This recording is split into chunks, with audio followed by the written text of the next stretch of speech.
Now, we often use the idea of a walking bass or some type of abstraction as a walking bass to kind of lead us into the pulse that usually is associated with free jazz. And the pulse is a thrust through space that might not necessarily be in 4/4 time, but is a complete movement of the rhythmic vibration of the piece. Like, it's a Renaissance idea of breaking the circle. For my own self, I'm really aware of a pulse that we have that's kind of in the atmosphere, and sometimes I'm not always in a meter, you know, so I'm not always in 4. Sometimes I group things in 5s or 7s, and I'm not always conscious of what I'm doing, but it's always kind of in support of what's going on. When I'm walking, I'm a big believer in function, so walking for me is a very special thing, and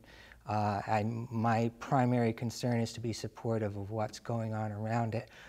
But in this case, I'm really concerned with pulse more than I am with meter. We also take various different parts. I'm going to take something that we make into a standard that we actually have recreated a tune of our own. We call it Blue and Orion, but it's kind of based on, you know, the simple standard of blue and green.